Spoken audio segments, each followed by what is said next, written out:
निर्गमन ग्रंथ अध्याय 30 धूप की वेदी। सुगंधित रय जलाने के लिए बबूल की लकड़ी की एक वेदी बनवाओ। वह वर्गाकार 1 हाथ लंबी, 1 हाथ चौड़ी और 2 हाथ ऊंची हो। उसके सींग एक ही काष्ठ खंड के बने हो। उसका ऊपरी भाग, उसके चारों पहलू और उसके सींग शुद्ध सोने से मड़वाओ तथा उसके चारों ओर सोने की किनारी लगवाओ। उसके लिए सोने के 2 कड़े बनवाओ और उन्हें किनारी के नीचे दोनों तरफ लगवाओ। वे डंडों के घर हो जाएं, जिनसे वह उठाई जा सके। इन डंडों को बबूल की लकड़ी से बनवाकर उन्हें सोनों से मड़वाओ। उसे विधान की मंजूषा के सामने लटके हुए अंतर पट के आगे रखवाओ, अर्थात विधान की मंजूषा पर रखे छादन फलक के आगे, जहां मैं तुमसे मिला करूंगा। इस पर हारून प्रतिदिन सवेरे जब वह दीपक ठीक करता है तब सुगंधित द्रव्य जलाए, और सांझ को जब वह दीपक जलाता है। यह पीढ़ी दर पीढ़ी प्रभु के सामने चिरस्थी सुगंधित युक्त चढ़ावा है। इस पर तुम कोई अपवित्र धूप मत जलाओ और न होम बलि, न वेद या अर्ध चढ़ाओ। प्रतिवर्ष एक बार हारून इसकी सींग पर प्रायश्चित की क्रिया पूरी करेगा। यह वार्षिक प्रायश्चित विधि पीढ़ी दर पीड़ित प्रायश्चित की बलि के रक्त में संपन्न की जाएगी। इस कारण वेदी प्रभु की दृष्टि में परम पवित्र है। रक्षा शुल्क। प्रभु ने मूसा से यह कहा, जब तुम इजरायलियों की जनगणना करते हो तो हर एक प्रभु को रक्षा शुल्क चुकाए, जिससे गणना के समय उस पर कोई विपत्ति ना पड़े। जिनका नामांकन किया जाता है उनमें हर एक पवित्र स्थान में प्रयुक्त तौल के अनुसार आधा शेकल प्रभु को अर्पित करे। 1 शेकल की तौल लगभग 11 ग्राम है।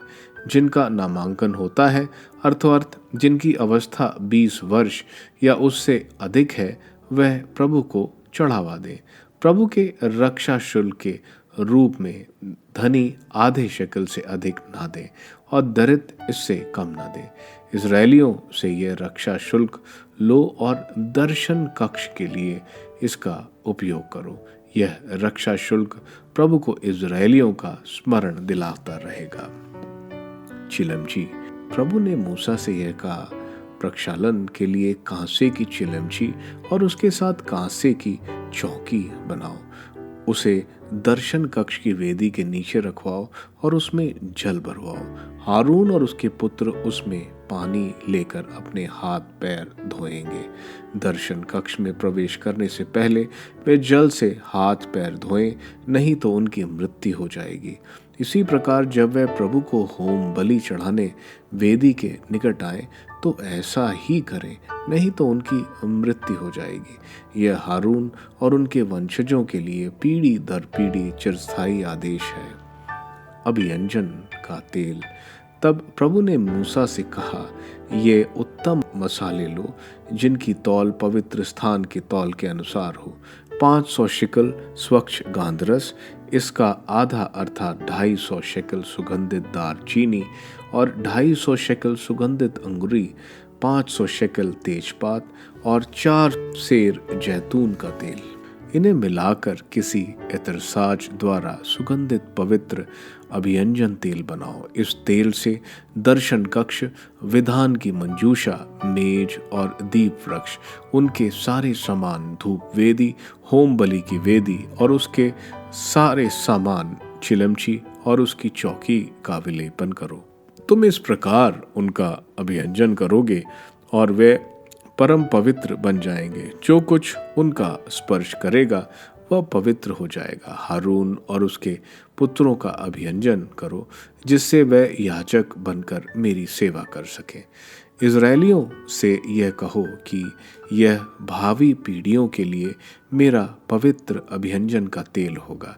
यह किसी सामान्य मनुष्य के शरीर पर ना लगाया जाए और इस प्रकार के सम्मिश्रण से कोई दूसरा तेल मत बनवाओ, क्योंकि यह पवित्र है और तुम भी इसे पवित्र मानोगे। जो ऐसा तेल तैयार करेगा और जो उसे याजक के सिवा किसी अन्य मनुष्य पर लगाएगा, वह अपनी जाति से बहिष्कृत कर दिया जाएगा। गंध द्रव्यों का हवन। प्रभु ने मूसा से यह कहा, तुम ये सुगंधित मसाले लो, गांधरस, नखी, गंध बिरोजा, गंध द्रव्य और शुद्ध लोबान, इन पर की मात्रा बराबर हो।